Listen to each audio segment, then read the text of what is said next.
আসসালামু আলাইকুম সবাইকে। এই ভিডিও টিউটোরিয়ালে আমরা যে বিষয়টা নিয়ে আলোচনা করব সেটা হচ্ছে সরাসরি প্যাডিং নিয়ে আলোচনা করতে চাই। তা গত ভিডিও টিউটোরিয়ালে আমি দেখেছিলাম আপনাদেরকে মার্জিন সম্পর্কিত। যারা আমার মার্জিনের ভিডিও টিউটোরিয়ালটি দেখেন নাই তারা অবশ্যই সেই ভিডিও টিউটোরিয়ালটি দেখে আমার এই ভিডিও টিউটোরিয়ালে চলে আসবেন।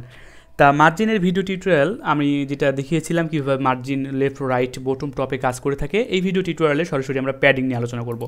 তো প্যাডিং নিয়ে আলোচনা করার পূর্বে আমি জাস্ট দুইটা ডিপটাকে নাম দিয়েছি, আইডি দিয়েছি। প্রথমে দিয়েছি ডিপ 1 এবং এইখানে দিয়েছি আমরা ডিপ 2। এভাবে আমরা দুইটা ডিপ তৈরি করে নিয়েছি এবং সেখানে ব্যাকগ্রাউন্ড কালার দিয়েছি, হাইট দিয়েছি এবং উইথ দিয়েছি। সেমভাবে আমরা ডিপ 2 এর জন্যও সেম কাজটাই করেছি। তো এবার আমরা প্যাডিং নিয়ে আলোচনা করতে চাই। গত ভিডিও টিউটোরিয়ালে কিন্তু আমি মার্জিন নিয়ে দেখেছিলাম। তো দেখেন আমাদের কিন্তু এই যে বডি, এই বডির পুরোটাই কিন্তু একটু হালকা মার্জিন প্যাডিং দিয়ে রেখেছে, তাই না? তো সেটি করার জন্য আমরা যে কাজটি করতে পারি, যেন আমাদের কোনো মার্জিন প্যাডিং যেন না নেয়, সেটি করার জন্য আমরা জাস্ট স্টার দিলাম। স্টার দেওয়ার পর আমরা এখানে যে কাজটি করতে পারি সেটা হচ্ছে প্যাডিং দিয়ে দিলাম 0 পিক্সেল আপনাদের বোঝার সুবিধার্থে, এবং এখানে মার্জিন দিয়ে দিলাম আমি হচ্ছে 0 পিক্সেল। কন্ট্রোল এস দিয়ে সেভ করে নিলাম। এবার যদি আমরা রিফ্রেশ করে দেখি তাহলে দেখেন আমাদের কিন্তু আর পুরো গায়ের সাথে আর মানে ফাঁকা ফাঁকা হয়ে নেয়, একদম লেগে লেগে আছে। তো এবার আপনাদেরকে আমার বোঝাতে সুবিধা হবে। তো লক্ষ্য করে দেখুন আমাদের কিন্তু বাই ডিফল্ট আর কোনো মার্জিন প্যাডিং নিয়ে নাই। তো এবার আমরা প্যাডিং নিয়ে আলোচনা করতে চাই। আমরা ডিপ 1টাকে এবার আমরা প্যাডিং দিতে চাই। ডিপ 1 এতক্ষণ আমরা কিন্তু মার্জিন যখন দেখেছিলাম তখন কিন্তু আমাদের বাইরের দিক কাজ করেছিল, তাই না? বর্ডারের বাইরের দিক, সুতরাং এর বাইরের দিকে প্যাডিং এবার আমাদের কী কাজ করবে, আমরা যদি এখানে একটা প্যাডিং দিয়ে দিই তাহলে দেখেন নর্মালি আমি যদি প্যাডিং দিয়ে দিলাম 100 পিক্সেল দেওয়ার সঙ্গে সঙ্গে দেখেন আমি ডিপ 1টাকে, সুতরাং এই যে প্রথম deep learn with fees margin, আমি জাস্ট চেঞ্জ করে দিচ্ছি লার্ন উইথ ফিজ প্যাডিং। এবার এখানে আমি দিয়ে দিলাম প্যাডিং। কন্ট্রোল এস দিয়ে সেভ করে নিলাম। তার পরবর্তীতে আমি যদি রিফ্রেশ করে দেখি তাহলে দেখেন আমার কিন্তু 100 পিক্সেল আমরা মার্জিন যখন দিয়েছিলাম তখন কিন্তু সে বর্ডারের বাইরে নিয়ে নিয়েছিল, তাই না? এবার সে কী কাজ করলো, এবার সে কিন্তু বর্ডারে মানে আমাদের যে ভিতরে লার্ন উইথ ফিজ, সে কিন্তু 100 পিক্সেল বর্ডারের ভিতরে সে জায়গা নিয়ে নিল। সুতরাং আপনারা আশা করি বিষয়টা বুঝতে পেরেছেন যে প্যাডিং আমাদের কী কাজ করলো। সে ভিতরে কিন্তু চারিদিকে জায়গা নিয়ে নিল, চারিদিকে সে কিন্তু ভিতরে জায়গা নিল, আর সে কিন্তু বাইরের দিকে সে জায়গা নেয় নাই। তো এখন দেখেন আপনি এখানে একটা কাজ করতে পারেন। এটাও কিন্তু মার্জিন আমরা গত ভিডিও টিউটোরিয়ালে যেভাবে দেখেছিলাম যে মার্জিন টপ রাইট কাজ করে থাকে, ঠিক প্যাডিংও আমাদের সেম কাজ করে থাকে। তাহলে দেখেন প্যাডিং আমি সর্বপ্রথমে দিয়ে দিলাম প্যাডিং টপ থেকে দিলাম আমি হচ্ছে 30 পিক্সেল, প্যাডিং টপ থেকে দিলাম 30 পিক্সেল। রিফ্রেশ করে নিই, দেখেন শুধুমাত্র টপ থেকে আমার সে নিয়ে নেবে 30 পিক্সেল।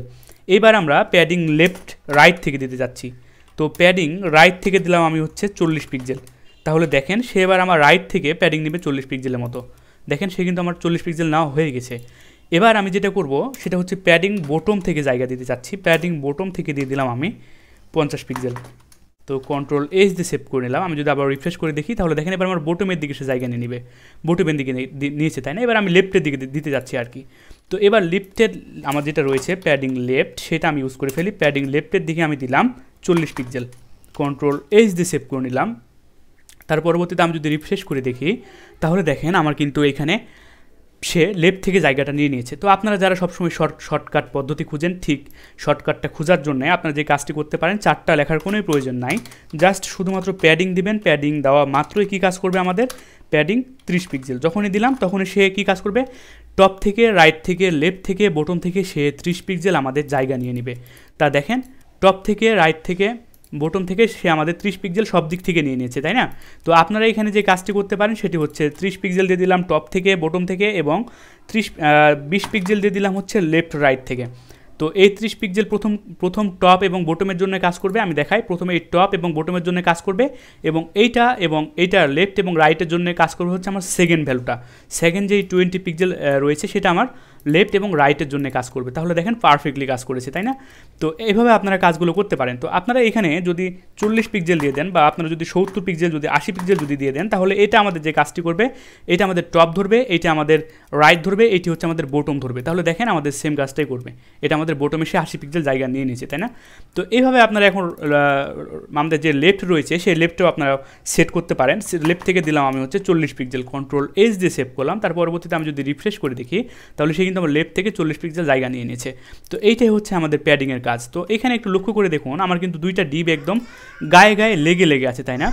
দুইটা ডিপ আমার একদম গায়ে গায়ে লেগে আছে। তো এখন আমাকে যেটা করতে হবে সেটা হচ্ছে, আমাকে এখন যদি ফাঁকা ফাঁকা করতে চাই তাহলে আমাদের যেই প্রথম ডিপ 1 রয়েছে সেই ডিপ 1-এর মধ্যে মার্জিন দিয়ে দিতে চাচ্ছি আমরা একটা। সো মার্জিন দিয়ে দিলাম আমি হচ্ছে 20 পিক্সেল বা 30 পিক্সেল। যখনই 30 পিক্সেল দিয়ে দিব তখন দেখবেন ডিপ 1 এবং ডিপ 2 আমার আর গায়ে গায়ে লেগে থাকবে না। আমি যদি রিফ্রেশ করে দেখি তাহলে দেখেন আমার গায়ে গায়ে লেগে নেয়, দুইটা ফাঁকা ফাঁকা হয়ে গেছে। তো আশা করি আপনারা সকলে মার্জিন এবং প্যাডিং সম্পর্কে বিষয়টা বুঝতে পেরেছেন। আমাদের মার্জিন কাজ করে হচ্ছে বর্ডারের বাইরে, অর্থাৎ আমাদের যে বর্ডার রয়েছে সেটার বাইরে, এবং আমাদের প্যাডিং কাজ করবে হচ্ছে আমাদের বর্ডারের ভিতরে। দেখা হবে নেক্সট ভিডিও টিউটোরিয়াল থেকে। ধন্যবাদ সকলকে, আল্লাহ হাফেজ।